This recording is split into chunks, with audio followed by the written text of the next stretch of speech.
Hola, en este video voy a mostrar una aplicación simple para implementar live coding en QML.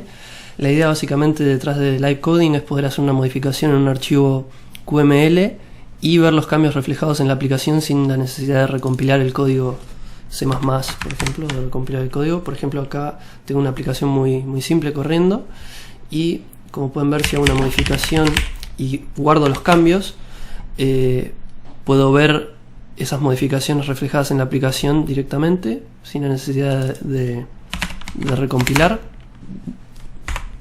Acá podemos ver un diagrama simple de cuál es la idea detrás del sistema. Vamos a tener un directorio que vamos a estar monitoreando para detectar cualquier cambio en los archivos QML que haya dentro de este directorio. Esto lo vamos a hacer a través de una clase que definimos, que se llama FileWatcher, que va a hacer uso de una clase provista por Qt llamada QFileSystemWatcher, que nos va a ayudar a monitorear estos archivos. Esta clase va a tener un par de señales que van a ser emitidas cuando haya un cambio en esos archivos.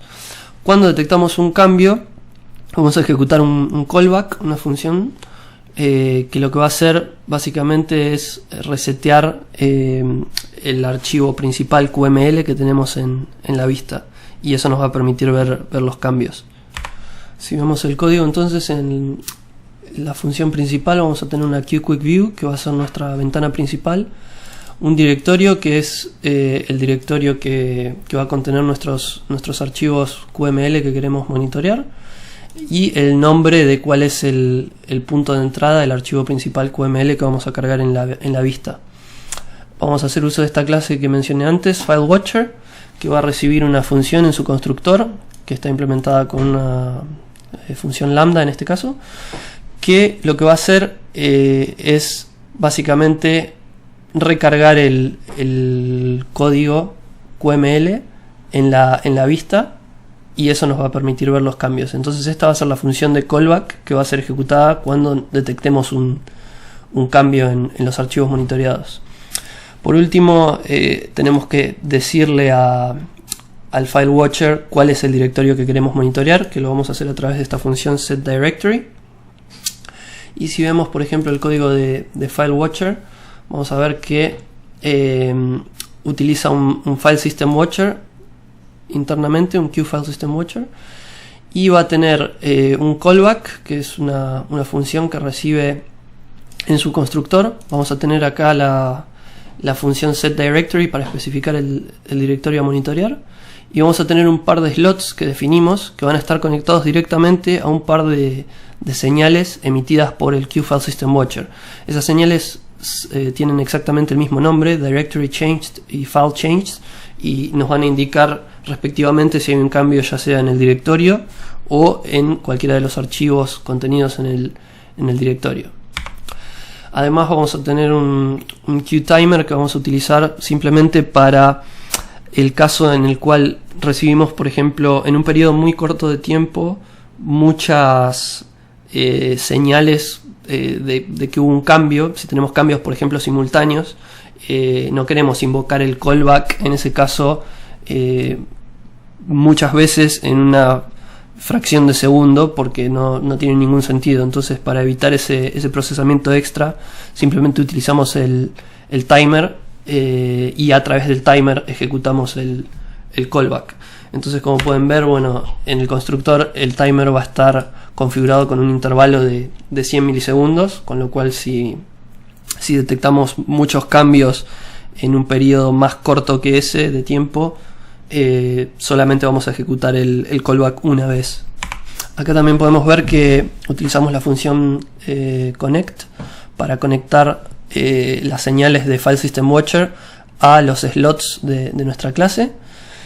Y vamos a también tener un directorio que va a estar seteado por la función setDirectory, que vamos a configurar para que liste únicamente archivos, no directorios, por ejemplo, no symlinks, y para que liste también solamente archivos, por ejemplo, con extensión QML. Esto significa que solamente vamos a estar monitoreando los archivos dentro del directorio que correspondan a esta extensión.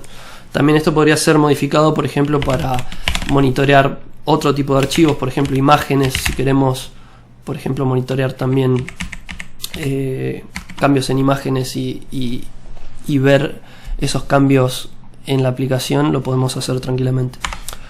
Acá por último en el constructor conectamos la señal de timeout del timer a nuestro callback.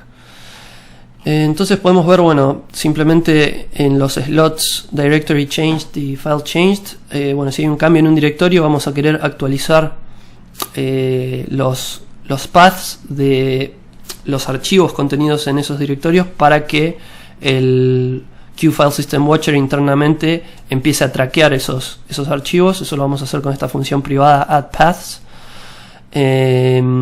Y bueno, también vamos a invocar el callback en ese caso a través del timer para dar indicio de que hubo un cambio en el directorio. Y en el slot file changed lo que vamos a hacer directamente, bueno, esto nos va a estar indicando que hubo un cambio en uno de esos archivos internamente, como por ejemplo cuando hago una modificación en el archivo principal QML, y esto va a invocar el callback indirectamente a través del timer, como explicamos previamente. La idea de esto también fue hacerlo un ejemplo lo más sencillo posible, con un código muy mínimo. Puede ser expandido tranquilamente. El código va a estar disponible en GitHub y voy a dejar un link en la descripción del video. Una limitación, por ejemplo, actualmente que van a encontrar es que solamente vamos a estar monitoreando cambios en archivos presentes en el directorio, pero no en subdirectorios. Pero el código puede ser muy fácilmente modificado para además contemplar subdirectorios. Otra mejora, por ejemplo, que podría hacerse también es conectarse a la señal de QQuickView. QQuickView tiene una señal que se llama Status Changed, que básicamente nos indica cuando hay un cambio de estado, y podemos en ese caso, por ejemplo, detectar cuando hay un error.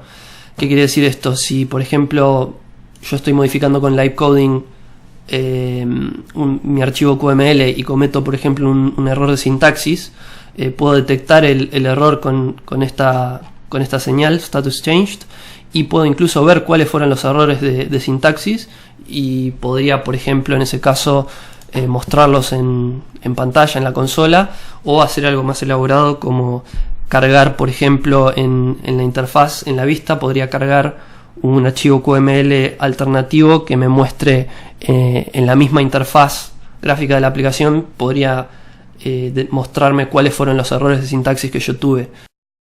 Acá entonces voy a mostrar, por ejemplo, para un snippet, simplemente esto es un ejemplo con un poco de código que, bueno, si yo cliqueo el texto se agranda o se achica, para ver que, bueno, puede ser muy útil, por ejemplo, para modificar cuando tengo animaciones y quiero hacer una modificación de un intervalo de tiempo on the fly. Puede resultar muy útil el hecho de tener live coding. Y también otra cosa que podemos hacer es, bueno, si por ejemplo creo un nuevo archivo QML y lo referencio desde la aplicación, desde el archivo principal QML, también lo puedo hacer con live coding tranquilamente y no van a tener ningún problema. Bueno, espero que les sea de utilidad, y cualquier duda o comentario o sugerencia que puedan tener, me lo pueden hacer a través de los comentarios. Muchas gracias.